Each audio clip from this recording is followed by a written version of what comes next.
Благодарам за присуството.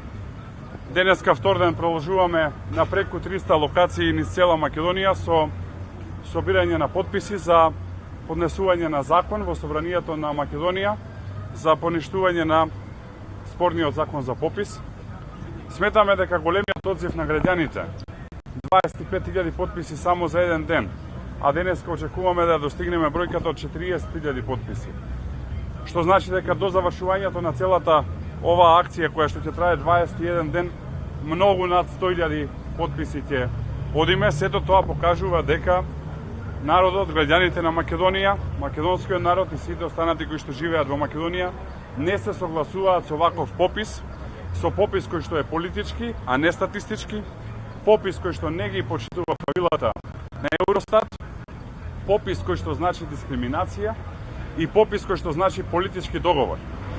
Таков попис не смее да помине и затоа македонските граѓани од сите градови и села се потпишуваат втор ден за закон за поништување на законот за попис.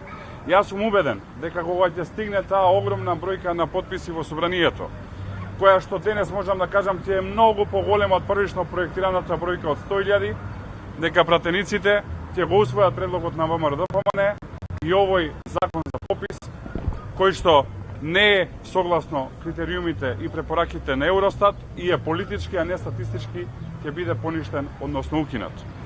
Она што е жално и што вака навистина предизвикува една мачнина кај сите нас е што додека власта во Македонија, која што е убедливо најнеспособна од било која влада досега видена во Македонија, се занимава со вакви глупости, се занимава со едни политички договори. Е единствената влада која што не може да купи вакцини со цел да се имунизира населението, гледаме регионот како оди напред. Па така денес имаме две најави во регионот кои што за македонски услови би биле фантастични. Имено денеска владата на Албанија потпиша договор за инвестиција во градот Драч од 2 милиарди евра, инвестиција која што целосно треба да го трансформира пристаништата во Драч и целата околна област. А исто така денеска една од најголемите јапонски фирми за производство на електрични мотори, Никеј, објави дека во Србија ќе инвестира 1,9 милиарди евра. Значи, само во еден ден во соседството имаме најава за инвестиција од околу 4 милиарди евра, а во Македонија Заев и неспособните околу него не може да купат една вакцина. Тоа е тажната вистина за Македонија и затоа оваа власт треба и ќе си оди ден и час поскоро, нешто што ќе го гледате во неделите кои што доаѓаат. Благодарам, поведете ако има прашање. Вие подолго време најавувате ново парламентарно мнозинство. Докаде е таа работа и како еве тоа ново парламентарно мнозинство ќе постапи со пописот? До тогаш ќе го составите ли? Кој ви е планот со ова прашање? Па мислам дека тоа што ќе имаме бројка многу повисока од првично проектираните 100.000 потписи против законот за попис, ќе е моментот кој што ќе ја прекрши политичката сцена во Македонија. Односно, голем дел пратеници кои што се сега дел од владеачкото мнозинство, кога ќе видат дека над 100.000 луѓе застанале позади оваа иницијатива, а истите тие пратеници треба да излезат пред тие луѓе, ќе ја напуштат владата и мислам дека процесот на завршување на собирање на потписи, кој што некаде ќе е за 21 ден, и процесот на рушење на власта ќе се поклопат. Пред 2 дена требаше да одржите средба со министерот за правда Бојан Мајчич. Што се случи? Па, во моментов, во однос на изборниот законник, има една работна група која што е во рамките на организацијата ИФЕС, која што е светски позната за изборни реформи. Таму се дискутираат препораките на ОПСИ и на ОДИХР и сметам дека треба да се имплементираат препораките на ОПСИ и ОДИХР. Всушност тоа е и правило и нешто што сме го прифатиле како политички субјекти, тоа е на експертско ниво. Сето она што експертите од ОПСИ и ОДИХР предлагаат, мислам дека треба да стане дел од изборниот законник. Дали ќе одите истовремено и на локални и на парламентарни избори, доколку го формирате новото парламентарно мнозинство?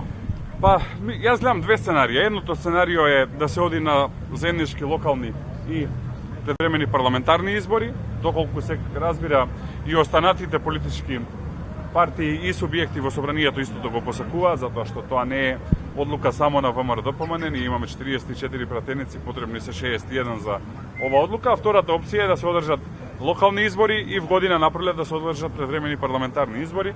Ние сме спремни за едното и за другото сценарио.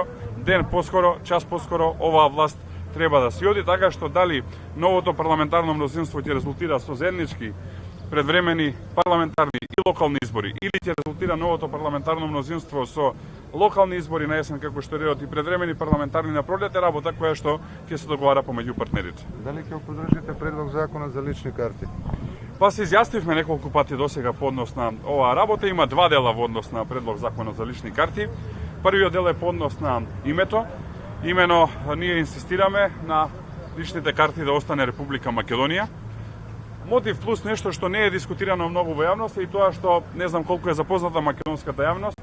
До денеска грчкиот парламент ги нема ратификувано протоколите кои што се дел од така наречениот Преспански договор, што сериозно го доведува во прашање имплементирањето на договорот од нивна страна, па не гледам зошто ние како Македонија би брзале, особено што во делот на патни документи постои една клаузула од 5 години од подпишување на договорот. Вториот дел, во однос на изјаснувањето на припадност на народ, односно на етничка заедница, јас апсолутно мислам дека е добро во мојата лична карта да пишува Александар Николовски, државјанство македонско, националност или етничка припадност македонец.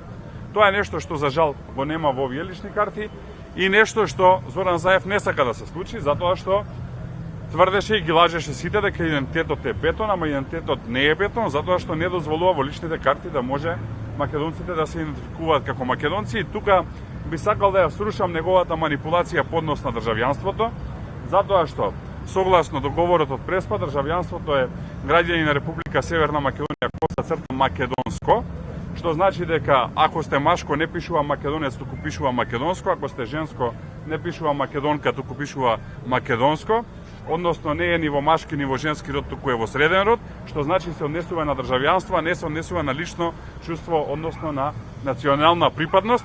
И затоа со овој закон за лични карти Зоран Заев е изваден на чисто и јасно покажува дека не сака во личните карти да пишува Александар Николовски македонец, например, или било кој од вас македонец, албанец, турчин, србин, ром, влав и така натака. Евроамбасадорот вчера изјави дека е тоа во спротивност, ќе биде во спротивност со европската директива што се однесува за обработка на податоците, што би требало да биде да стапи во сила од август 2021.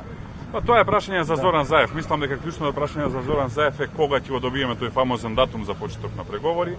Да го добиеме датумот, па да зборуваме вака со лажни ветувања за датумот кој што 3 години го добиваме, мислам дека е депласирано било што да кажем.